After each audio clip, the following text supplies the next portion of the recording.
due to the recent developments which is going on all across, BCCI has instructed the franchisee KKR to release one of their player, Mustafizur Rahman.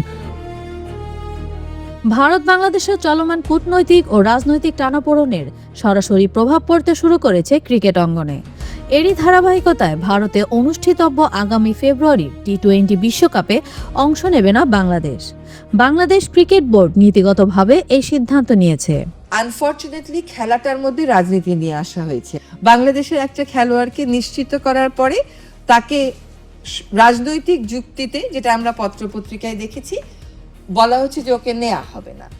যুব ও ক্রীড়া মন্ত্রণালয়ের উপদেষ্টা doctor Asif Nazrul রোববার ফেসবুকে দেওয়া এক পোস্টে জানান, ভারতের ক্রিকেট বোর্ডের উগ্র সাম্প্রদায়িক নীতির প্রেক্ষিতেই বিসিবি এই সিদ্ধান্ত নিয়েছে।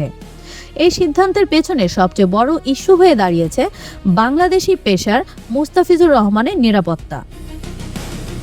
গত ডিসেম্বরে আইপিএল নিলামে 9 কোটি 20 লাখ রুপিতে মুস্তাফিজকে দলে ফেরালেও নিরাপত্তার ঝুঁকি দেখিয়ে বিসিসিআই এর পরামর্শে তাকে বাদ দেয় কলকাতা নাইট রাইডার্স।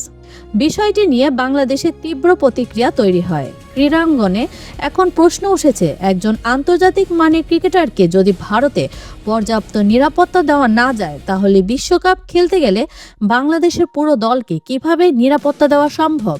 এই নিরাপত্তা সংশয়ে বিসিবি সিদ্ধান্তে বড় প্রভাব ফেলেছে বলে সংশ্লিষ্ট সূত্রে জানা গেছে।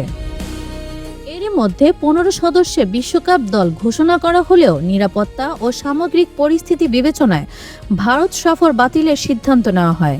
এ বিষয়ে ক্রীড়া সংগঠক মহিউদ্দিন রনি বলেন, আমরা চাই না বাংলাদেশ থেকে কোনো খেলোয়াড় ভারতে খেলতে যাক।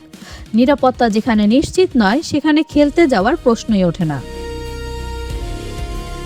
বাংলাদেশের আবেদনের প্রেক্ষিতে আইসিসি বিষয়টি গুরুত্ব দিয়ে নিরপেক্ষ ভেন্যুতে আগামী টি-20 বিশ্বকাপ ও প্রস্তুতি ম্যাচ আয়োজনের বিষয়টি বিবেচনা করছে।